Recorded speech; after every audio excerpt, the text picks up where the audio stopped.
जय हिंद मेरे प्रिय साथियों, कैसे हैं आप सभी। आशा करते हैं साथियों आप सभी बेहतरीन होंगे और आपकी पढ़ाई भी एकदम बेहतरीन ढंग से चल रही होगी। साथियों आज का जो टॉपिक होने वाला है वो झारखंड पुलिस कांस्टेबल 2024 में जो हिंदी का पेपर नंबर 2 पूछा जाता है साथियों, जो कि हिंदी व्याकरण का होता है, उसी का प्रैक्टिस सेट नंबर साथियों 53 है। इसके पहले आप लोगों के लिए खास तौर से 52 प्रैक्टिस सेट ऑलरेडी प्रोवाइड करवाई जा चुकी है, तो आप लोग जाकर वीडियो देख सकते हैं और अपनी तैयारी का अंदाजा भी बेहतरीन ढंग से लगा सकते हैं। तो आइए स्टार्ट करते हैं वीडियो को साथियों बिना देरी किए हुए। पहला प्रश्न है, मैं मोरी मैं नहीं माखन खायो, पंक्ति में म व्यंजन की आवृत्ति हुई है। वर्ण की आवृत्ति किस अलंकार में होती है साथियों बताइए। अनुप्रास में होती है, अतिशयोक्ति में होती है, श्लेष में होती है या फिर यमक में होती है। तो साथियों आपका जो राइट आंसर बनेगा वो होता है अनुप्रास अलंकार में होता है। ठीक है, प्रस्तुत पंक्ति में म वर्ण की आवृत्ति होने के कारण इसमें अनुप्रास अलंकार है। जहां वर्णों की आवृत्ति होती है साथियों वहीं पे अनुप्रास अलंकार होता है। मंदिर में जाने के बाद मन को शांति मिली है। दिए गए वाक्य का काल पहचानिए। अपूर्ण भूतकाल है, सामान्य वर्तमान काल है, पूर्ण वर्तमान काल है, सामान्य भूतकाल है। तो बताइए साथियों इस वाक्य में कौन सा काल है, पहचानिए। तो पूर्ण वर्तमान काल है साथियों, मंदिर में जाने के बाद मन को शांति मिली है, यहाँ पे पूर्ण वर्तमान काल है साथियों। मंदिर में जाने के बाद मन को शांति मिली है, यह वाक्य पूर्ण वर्तमान काल का है। जिस वाक्य से वर्तमान काल में कार्य की पूर्ण सिद्धि का बोध होता है उसे पूर्ण वर्तमान काल कहते हैं। अगला प्रश्न है, दिए गए वाक्यों या विकल्पों में से रेखांकित शब्द जो प्रायः एक वचन में ही प्रयुक्त होता है उसका चयन कीजिए। अब जो रेखांकित शब्द हैं उसमें जिन चारों में से कोई एक आपका एक वचन में प्रयुक्त हुआ है उसी को पहचानना है। तो साथियों कौन सा होगा। आपके होंठ तो बड़े आकर्षक हैं, आपके दर्शन में से मैं बड़ा लाभान्वित हुआ। इस वर्ष भी उड़ीसा में बहुत कम वर्षा हुई, मैं आपके अक्षत को पूजार्थ ले जा रहा हूँ। तो साथियों आपका जो राइट आंसर बनेगा वो बनेगा वर्षा। ठीक है, इस वर्ष भी उड़ीसा में बहुत कम वर्षा हुई है, तो वर्षा जो है आपका एक वचन में प्रयुक्त होता है, बाकी आपके बहुवचन में प्रयुक्त हुए हैं। ठीक है, प्रस्तुत विकल्प सी में वाक्य में रेखांकित शब्द वर्षा का प्रयोग प्रायः एक वचन में किया जाता है। ओठ, दर्शन, अक्षत, प्राण आदि का प्रयोग साथियों बहुवचन में ही किया जाता है। ठीक है, अगला प्रश्न है साथियों, बालू से तेल निकालना। दिए गए विकल्पों में से मुहावरे के सही अर्थ का चयन कीजिए। मूर्खता करना, बालों से तेल निकालना, असंभव को संभव करना, जमीन से कच्चा तेल निकालना। तो क्या होता है बालू से तेल निकालने का मुहावरे का जो अर्थ होता है क्या होता है। तो साथियों असंभव को संभव करना, बालू से तेल निकालना माने असंभव को संभव करना, ये आपका सटीक अर्थ है। बालू से तेल निकालना मुहावरे का जो अर्थ होगा असंभव को संभव करना होता है। पानी गए न उबरे मोती मानुष चून, उपयुक्त दोहे में कौन से अलंकार का प्रयोग किया गया है साथियों बताइए। अनुप्रास है, श्लेष है, यमक है या फिर अतिशयोक्ति है। तो साथियों आपका जो राइट आंसर बनेगा इसमें श्लेष अलंकार है। अब यहाँ पे पानी शब्द जब एक शब्द एक बार प्रयुक्त हो किंतु उसके अर्थ कई बार आए तो वहां पे क्या होता है साथियों, श्लेष अलंकार होता है। तो देखिए कहाँ कहाँ यूज हुआ है पानी का।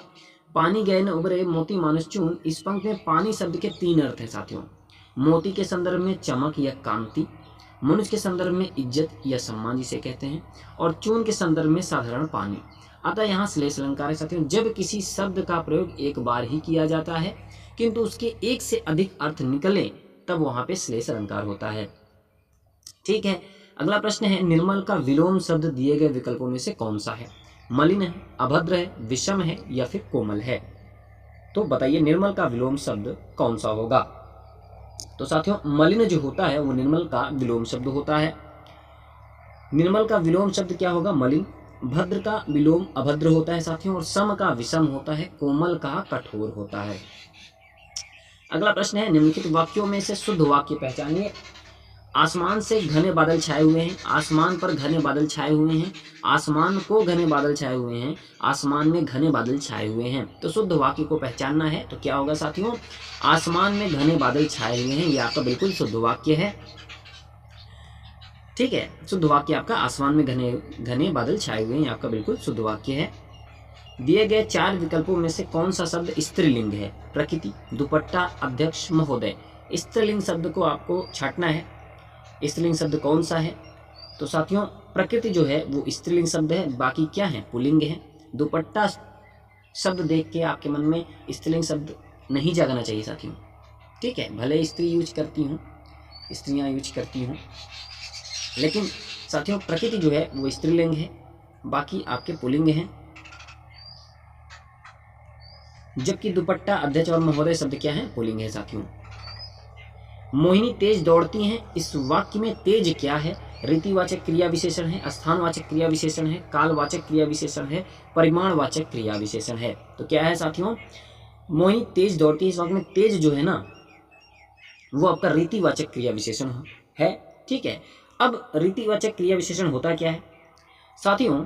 ऐसे अविकारी शब्द जो क्रिया के होने के तरीके या विधि के बारे में बताते हैं वो रीतिवाचक क्रिया विशेषण कहे जाते हैं। ठीक है, तो यहाँ पे जो तेज है वो रीतिवाचक क्रिया विशेषण का उदाहरण है। गुड़ गोबर करना दिए गए विकल्पों में से मुहावरे का उचित अर्थ कौन सा है? अच्छी चीज को बुरा कहना, मजा किरकिरा करना, अच्छा और बुरा एक करना, भगनाश होना। तो गुड़ गोबर करना मुहावरे का क्या अर्थ होगा साथियों? तो मजा किरकिरा करना, इसी को कहते हैं गुड़ गोबर करना। ठीक है, दिए गए विकल्पों में से द्रविड़ परिवार की भाषा कौन सी है? कन्नड़ है, असमिया है, उड़िया है या फिर बंगला है? तो द्रविड़ परिवार की भाषा कौन है साथियों, बताइए। तो साथियों कन्नड़ जो है वो द्रविड़ परिवार की भाषा है। ठीक है, द्रविड़ परिवार की और भी भाषाएं हैं, तमिल हुआ, तेलुगु हुआ, मलयालम, ये भी क्या है? द्रविड़ परिवार की भाषाएं हैं। तो तमिल, तेलुगु और मलयालम और कन्नड़ तो द्रविड़ परिवार की भाषा है ही। ठीक है, यह कहानी रोचक है, यह विशेषण का कौन सा भेद है? यह जो है वो विशेषण का कौन सा भेद है? निश्चित संख्यावाचक है, गुणवाचक है, संकेतवाचक है या फिर सर्वनामिक है? तो साथियों यह जो है सर्वनामिक विशेषण है। ठीक है, पुरुषवाचक और निजवाचक सर्वनाम मैं, तू, वह के सिवा अन्य सर्वनाम जब किसी संज्ञा के पहले आते हैं तब वे क्या होते हैं? सर्वनामिक विशेषण कहलाते हैं साथियों। ठीक है, नीचे दिए गए गद्यांश को ध्यानपूर्वक पढ़िए तथा संबंधित प्रश्नों के उत्तर देना है साथियों। तो चलिए गद्यांश को ध्यानपूर्वक पढ़ा जाए।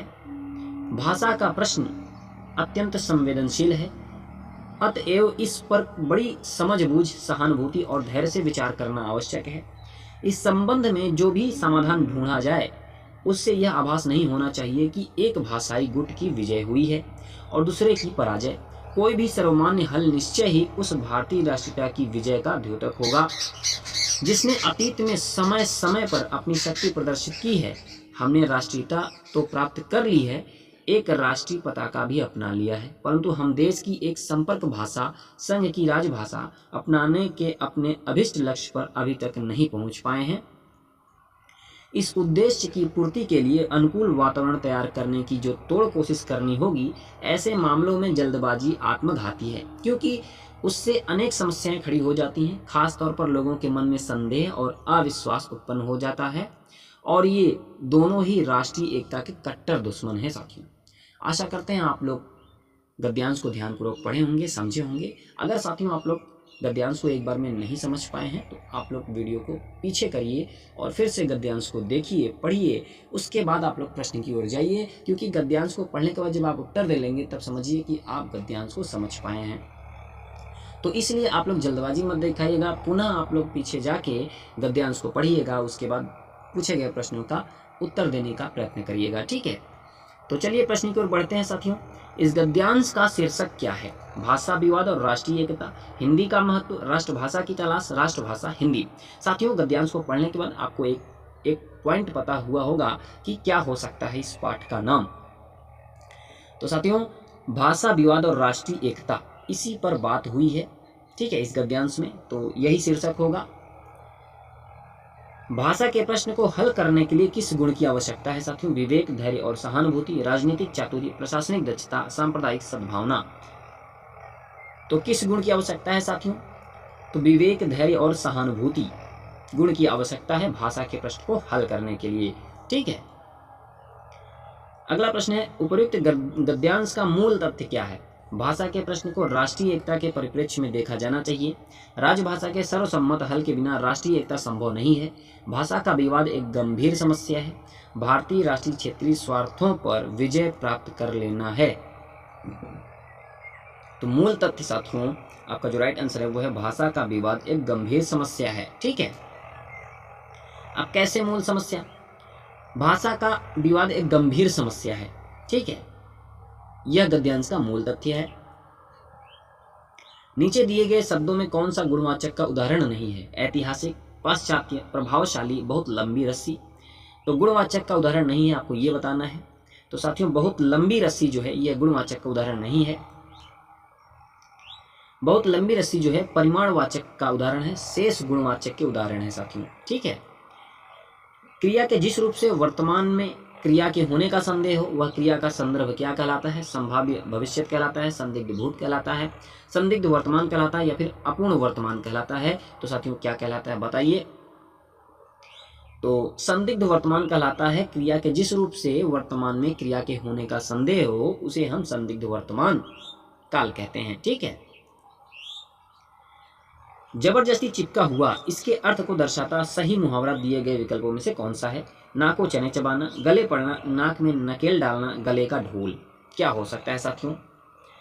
तो आपका जो राइट आंसर बनेगा साथियों वो बनेगा गले पड़ना। ठीक है। गले पड़ना माने जबरदस्ती चिपका हुआ। निम्नलिखित विकल्पों में से कौन सा उपमा अलंकार का भेद नहीं है? लक्षण, वाचक, उपमान, साधारण, धर्म। उपमा अलंकार का भेद नहीं है, तो बताइए साथियों। तो लक्षण जो है साथियों वो उपमा अलंकार का भेद नहीं है, बाकी वाचक, उपमान और साधारण धर्म क्या होते हैं? उपमा अलंकार के भेद होते हैं। अब साथियों थोड़ा सा आपको ये बात पता हो जाएगी कि उपमा अलंकार के 4 अंग हैं। कौन कौन से होते हैं? एक होता है उपमान, एक होता है उपमेय, एक होता है वाचक और लास्ट होता है साधारण धर्म। लक्षण इसमें शामिल नहीं है साथियों। तो उपमा अलंकार के 4 अंग होते हैं, याद रखिएगा। ठीक है। उपमान, उपमेय, वाचक और साधारण धर्म। निम्न शब्दों में से पुल्लिंग शब्द कौन सा है? राशि, विधि, जाति, शशि। पुल्लिंग शब्द को पहचानना है साथियों। तो शशि जो है साथियों वो पुल्लिंग शब्द है। बाकी आपके क्या है? स्त्रीलिंग है। चांदनी का समानार्थी निम्नलिखित में से कौन सा नहीं है और नहीं है में विशेष ध्यान दीजिएगा साथियों, क्योंकि अक्सर सवाल क्वेश्चन आपके परीक्षा में यहीं से गलत होते हैं। आप जल्दबाजी के चक्कर में, क्योंकि वहाँ पे टाइम का प्रेशर रहता है साथियों, टाइम का प्रेशर रहता है, इसलिए आप बस जल्दबाजी में देखिए कि चांदनी का समानार्थी शब्द कौन सा है, बस देखिए आंसर लगाना शुरू। साथियों आपको थोड़ा सा ध्यान दे लेना है लास्ट में कि है या नहीं है, क्या पूछा है। ज़्यादातर 2-4 क्वेश्चन ऐसे ही गलत हो जाते हैं, इसलिए यहाँ पे ध्यान देना है। तो चांदनी का समानार्थी कौन सा नहीं है साथियों? तो बिजली जो है वो नहीं है, बाकी चमक, ज्योत्सना, रोशनी है। चांदनी का समानार्थी जो है वो चमक, ज्योत्सना तथा रोशनी है साथियों। बिजली विद्युत चपला का समानार्थी शब्द है। निम्नलिखित में से कौन सा विकल्प बहु का बहुवचन दर्शाता है? बहुएं, बहुजन, बहुएं, बहुएं। अब बहु का बहुवचन क्या होगा? तो बहुवचन बताइए क्या हो सकता है साथियों? बहुएं, बहु का जो बहुवचन होगा वो बहुएं होगा। शेष विकल्प आपके असंगत हैं। एकाकिनी शब्द का लिंग बदलें। एक, एकाकिनी, एकाकिनी, एकाकी। एकाकिनी शब्द का लिंग बदलना है, क्या हो जाएगा साथियों बताइए। तो एकाकिनी शब्द का लिंग जो है वो क्या हो सकता है साथियों? एकाकी हो जाएगा। एकाकिनी का जो लिंग बदलेंगे वो एकाकी हो जाएगा। ठीक है। एकाकिनी जो है वो आपका स्त्रीलिंग शब्द है, इसका पुल्लिंग शब्द क्या हो जाएगा? एकाकी हो जाएगा। ठीक है। मैं आप पर श्रद्धा करती हूँ प्रस्तुत वाक्य में त्रुटि है, जिसका शुद्ध रूप कोई एक विकल्प में है, वह विकल्प कौन सा है यही आपको बताना है। तो मैं आप में श्रद्धा करती हूँ, मैं आपकी श्रद्धा रखती हूँ, मैं आपको श्रद्धा करती हूँ, मैं आपके प्रति श्रद्धा रखती हूँ। तो साथियों क्या हो सकता है इस वाक्य का जो शुद्ध रूप है? तो मैं आपके प्रति श्रद्धा रखती हूँ, यह बिल्कुल शुद्ध रूप है। ठीक है।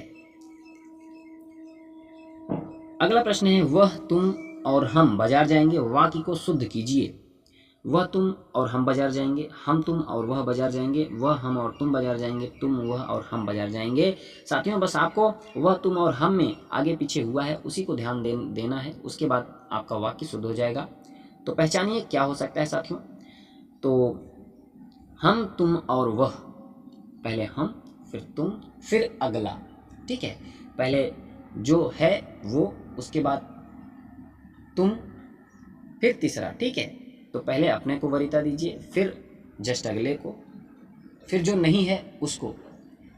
मान लो 2 लोग खड़े हो, तो 2 लोग में कोई एक लोग काम को करने जा रहे हैं, तो जो काम करने जा रहा है पहले वो, फिर जो खड़ा है वो, फिर जो नहीं है जिसके बारे में बात हो रही है वो, ठीक है। तो हम तुम और वह बाजार जाएंगे, यह आपका बिल्कुल शुद्ध वाक्य होगा। तो साथियों कैसी लगी यह वीडियो जरूर बताइएगा। साथियों आप लोगों को बता दें कि 50 प्रश्न JSC पुलिस में, झारखंड पुलिस कांस्टेबल में 50 प्रश्न पूछे जाते हैं साथियों, और एक प्रश्न